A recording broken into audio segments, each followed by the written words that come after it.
Greetings, everyone. I want to make a video for you today that talks about what order should I watch the Star Wars films in, or the Star Wars saga.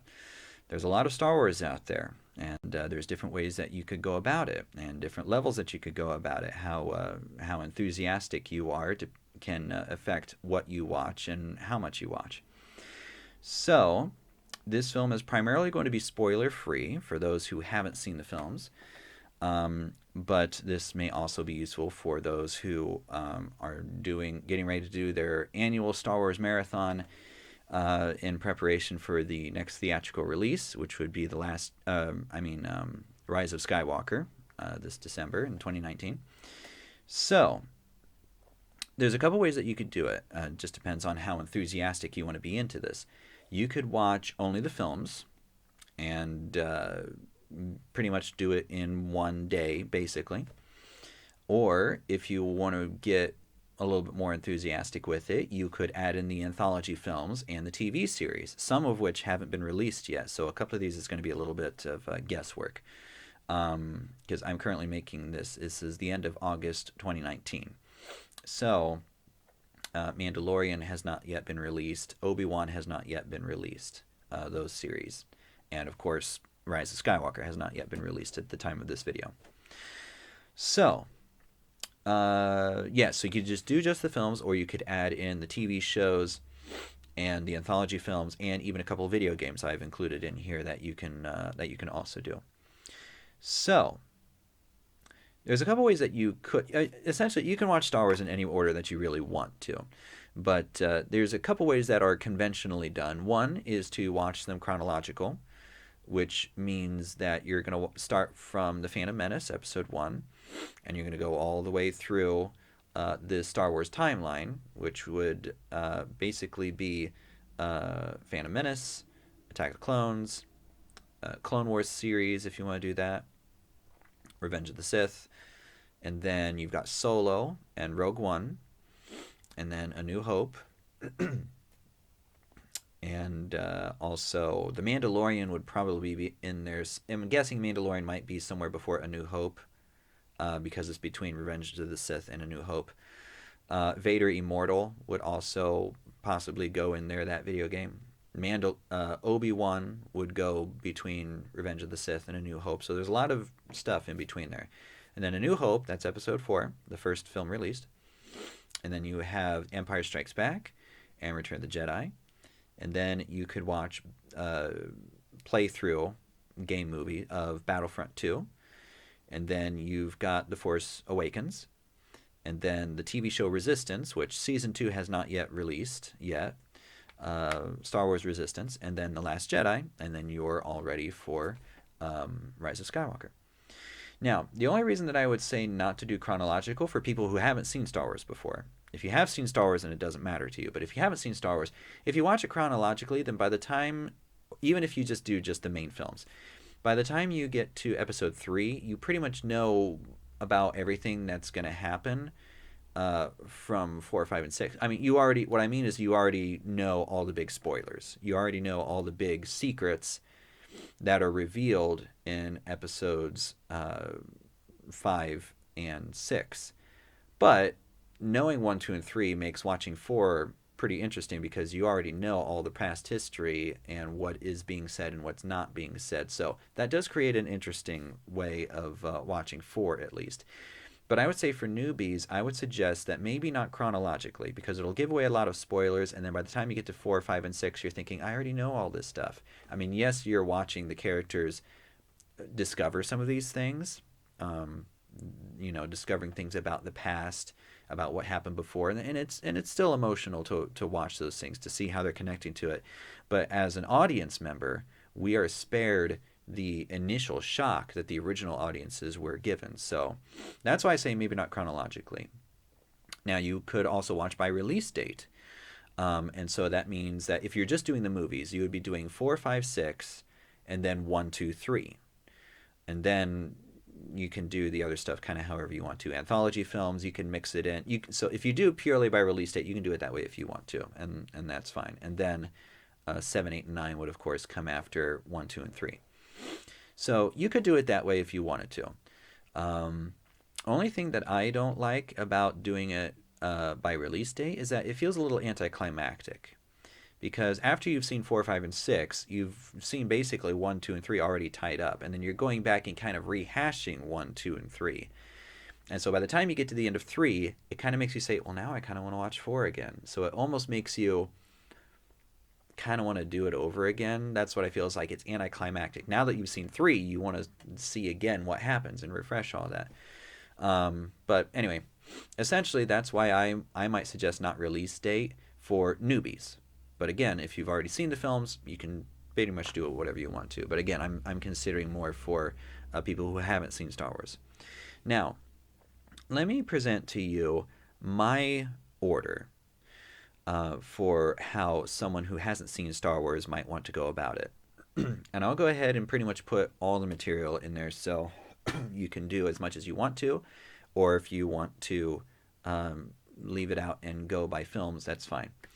Now, the reason for this order that I will present to you is that it preserves as many plot points as possible. Do you guys remember the TV series Lost? It was really popular. It's a sort of thriller, mystery, survival, slight science fiction sort of show. And it was really interesting because it always gave you lots of questions to ask. There was a lot of mysteries to it, and it never gave you a lot of straight answers. And so in the next episode, it might give you one answer, maybe two if you're lucky, about something that happened before. But you've got 3, 4 new questions afterward. And that's the thing that keeps you wanting to go back to keep watching the next one. It just keeps hooking you in and always leaving you on a cliffhanger and resolving only one little thing, but leaving you with a lot more to go. And it tells it in flashbacks too. So you're starting presumably in the present, and then you flash back and you get to see all these different characters, where they come from, their motivations, and how it influences how they act in the present. What happened to them in the past influences their present. And so it's really neat to see it that way, because by flashing back and coming back to the present, you understand them a little bit more, and they become more rich of characters. And that's the whole first half of that series. And the second half of the series, it's flash forward. So you're in the present, but you see into the future and you say, wow, how did that happen? Or why are they acting that way? Or why did they say this? And then you go back to the present and start to see things unfolding as to how that is. So that's one of the things that makes that series really interesting to watch and very hard to break from, especially if you're the kind of person who just can't stand cliffhangers. So anyway, using that sort of idea, I take that idea and I apply it to Star Wars as a way of preserving as many plot points as possible, because chronological would spoil everything, and going by release date seems anticlimactic. So here we go. Now, having just said preserve as many plot points, this one is an optional, maybe you want to, maybe you don't want to. Star Wars Rebels would be my first pick to start out. And it might feel like a weird point because you're just kind of dropping in and you have like pretty much no context for what's going on. But that's okay, because in 1977, nobody had any context of what was going on either. They were dropped into this world. All these names are being tossed everywhere, these worlds that we haven't seen yet, these historical events which we have no real clue what they are, and all of these hidden sort of double meanings that in 1977 people didn't know anything about. So they were literally dropped in and their heads were just reeling, trying to soak it all in and make heads or tails of it. So it would be okay then to jump in on Rebels, just to drop into that world. It helps to establish the Empire really neatly, I think, because you get to see the Empire, just how large they are, how much they influence. You get to see key characters developed before you reach A New Hope. And so there's a lot of neat things that happens in there. Now, but now there are other characters that would be introduced later, like Darth Maul and Ahsoka. I'm just dropping names. I'm not giving any spoilers here. But these are characters that we would be coming into them and they say, but they have all this history that hasn't been explored in the other literature. Well, consider this. From a certain point of view, Obi-Wan is a prequel character too, who we never saw as a young person. He just shows up out of nowhere, um, and we just kind of have to go along with him. And we see Obi-Wan as an old man, and he has all this history that we kind of don't know about yet if we were to see episode 4 first, if we were to see A New Hope first. So really the same thing applies to Maul and Ahsoka, so that's okay. And Rebels really feeds into all of the other films, because there are certain episodes where it's actually touching the different episodes and all these different things going on. It touches Rogue One. Of course, it touches A New Hope. And it even touches into the sequel trilogy as well. It heavily is influenced by the prequels, and it touches into the Clone Wars series that will be seen later. So Rebels does give a lot of neat foreshadowing into the other films. Now, again, I said we want to try to save the spoilers. Rebels does kind of give away pretty heavily the big spoiler. I'm not going to say what it is. Chances are, if you know anything about pop culture, you already know what it is anyway, but I'm just going to, not go there yet. It does give away the big spoiler. Rebels does. So unless you were to cut out like the season finale of season 2, it's kind of hard to avoid that part. So you might want to skip out on that. But anyway, if you're already seen it and you're just looking, that's the other thing about this list is it's not just for newbies, but for people who want a new way to see the films, rather than just chronologically, so that way you don't get bored by the time A New Hope comes around. Then, this is a nice way to sort of seed into the Star Wars galaxy, because everything else had already been written, and so they're looking to sort of backfill all that stuff and fill in all the cracks. And again, the series finale does have a few extra spoilers, like for Return of the Jedi and stuff like that. But it does also have... See, I'm wondering if the end of Rebels has sequel implications, because some of those characters, we still don't know what happened to them yet. At least I don't know what happened to them yet. Maybe Star Wars Theory has already said what happened to them, or Star Wars Reading Club or someone else like that. But anyway, you can start with Rebels if you want to, but be aware the big spoiler is kind of given away, so you might want to skip that a little bit. But anyway, so after Rebels, go to Rogue One. Okay, Rogue One. Rogue One does a lot of the same things that Rebels does, because it establishes the Empire, it establishes the Dark Times, and we see that the Rebellion has... Well, in Rebels, we see that the Rebellion is just kind of a bunch of ragtag stuff, small cells that start to come together. And in Rebels, we kind of see the same thing, where they're not really unified yet, but it's, growth of the Rebellion. So Rogue One. Obviously, Rogue One feeds directly into A New Hope. So if you were to watch Rogue One after seeing A New Hope, then again, it feels anticlimactic, and it's like, oh, I want to watch A New Hope again. So do Rogue One first. Now, this one I'm not sure about. After Rogue One and then into A New Hope. It is possible you could maybe do The Mandalorian during Rebels or even before Rebels. I don't know, because Mandalorian hasn't been released yet. All I know is that it's set between episodes 3 and 4. So it could be possible that you could do that before you get to A New Hope. Now, someone also suggests that you could watch Solo before getting into even Rebels, which you can do, but I'm saving them for a couple other spots, and I'll tell you why later. So, we've done Rebels, we've done Rogue One. Now we get to A New Hope. This is where everyone started in 1977, and so I think it's appropriate to use that as the essential starting point, with some prelude that leads up to it. But now the first entry of the Star Wars saga is A New Hope, because it establishes main characters, the main primary Skywalker saga characters, and it references major historical events: the Dark Times, the Clone Wars, the Rise of the Empire.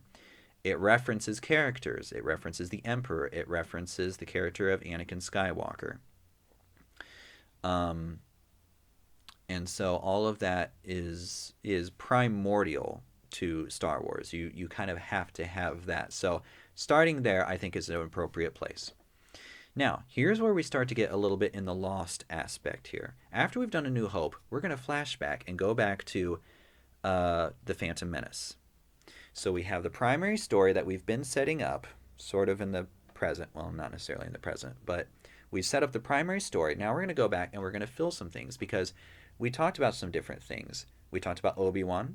We talked about Luke's father. We talked about the Jedi. And so we're going to go back and we're going to see that. We're going to see who these people were younger. And so we're going to see the Phantom Menace. And then after Phantom Menace, go ahead to Attack of the Clones. Just go straight onto that one. And then after Attack of the Clones, because then you start to see things in Attack of the Clones that will mirror what you've been seeing in Rebels and Rogue One and A New Hope. And you're going to say, the guy's in shiny white. I've seen those kind of people before. What's going on? Okay. So there is some foreshadowing that's going on here. And the person who has never seen Star Wars before has to sort of make the connections. Okay, it's like that Family Reactions channel. I can't remember what she's called, but it's her mom, and her grandma, I think, and they watch films and they react to it. They have a YouTube channel. They were reacting to Star Wars sometime within the last several months, the different episodes. So again, there's people who haven't seen Star Wars, or at least maybe they've seen pieces of it, but not all the way straight through to really digest what it is. So A New Hope, Phantom Menace, Attack of the Clones. After you see Attack of the Clones, if you really feel like it, go and watch Clone Wars, the film and the TV series. Series 1 through season 7 hasn't been released yet.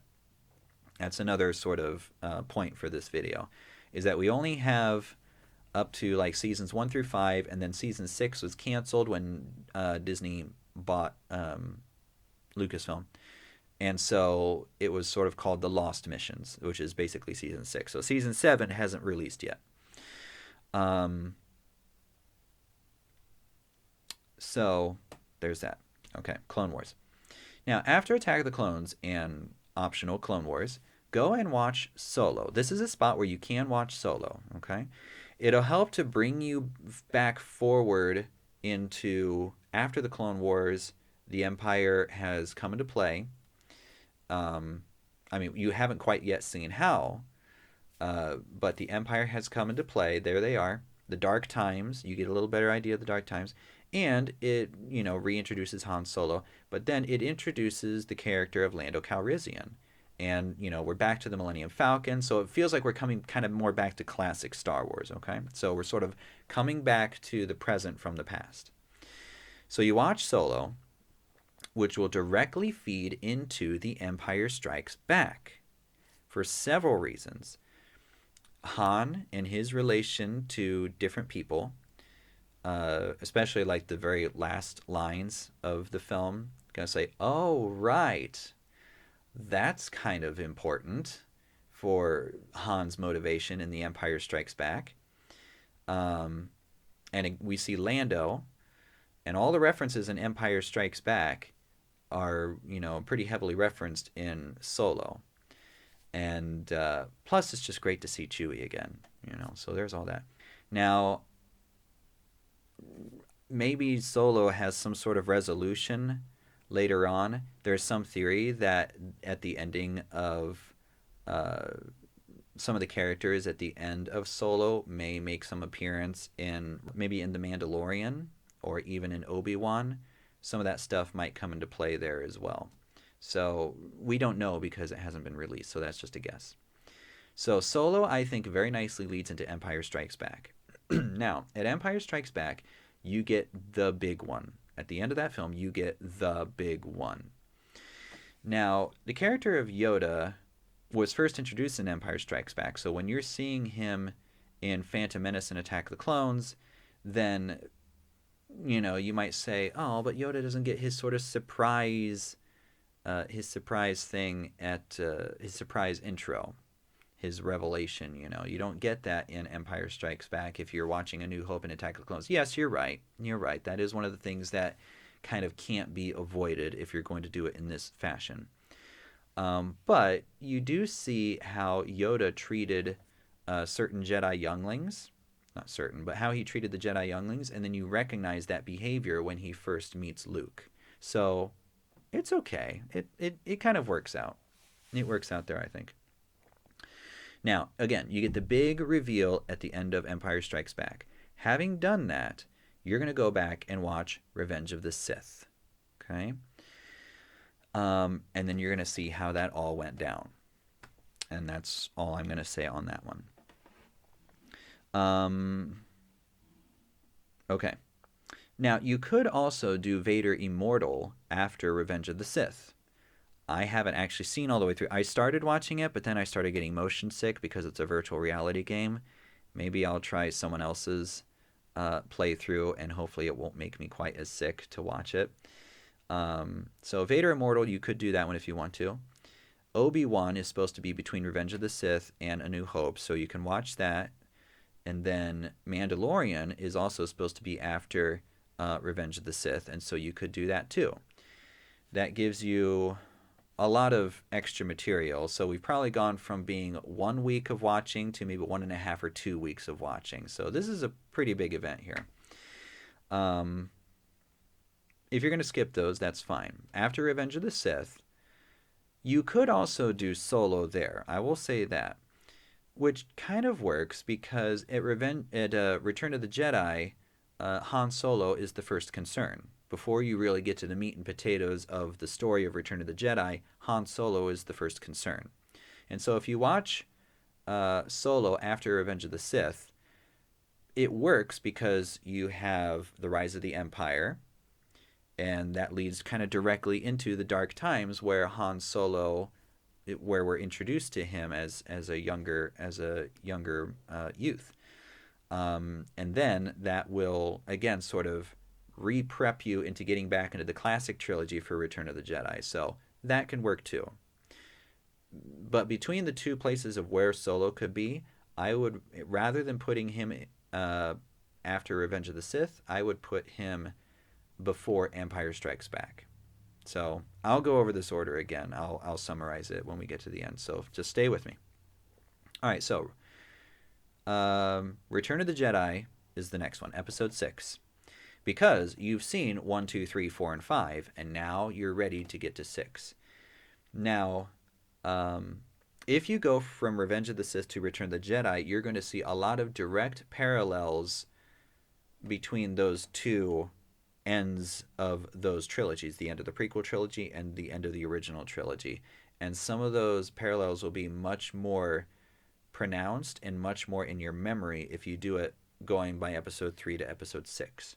So if you watch Solo in between there, it'll kind of interrupt that flow of thought, even though Return of the Jedi still starts with dealing with Han Solo first. So I'll let you debate on that one. But Return of the Jedi. And that closes both the closes. Now we have Episode 9. That's really supposed to close all of it. Or it's coming up, I mean.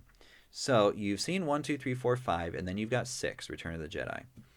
Now, after Return of the Jedi, you can watch Battlefront 2. You can watch a playthrough of that with the cutscenes and stuff like that, because not only does that deal directly with what was happening in Return of the Jedi, but directly after that, which was pretty interesting, I thought. But it also starts to get into the sequel trilogy, where the character of Kylo Ren is in there towards the end of that. So you can do Battlefront 2 after Return of the Jedi, because it will start. It starts to touch into the sequel trilogy. So Force Awakens then is the next one. And after The Force Awakens, you can watch Resistance. And like I said, Season 2 hasn't released yet, just the trailer that we've seen. I actually haven't seen Resistance yet. I haven't seen Season 1. I'm hoping that it might come out on DVD and then I'll just watch it then. But, we'll see if that happens. With streaming, it may not happen. But anyway. So Star Wars Resistance, because Season 2, I think, parallels into Last Jedi, or it ties into it. And then it'll go after that probably, and help lead into so Last Jedi, Resistance, which will lead into The Rise of Skywalker. So that's it. That's the order. Let me refresh it for you. If you're going to do just the films, um, without anthologies, just the films, you're going to do episodes one, or no, sorry, you're going to do episodes 4, 1, 2, 5, 3, 6, and then 7, 8, and then 9 in theaters in December.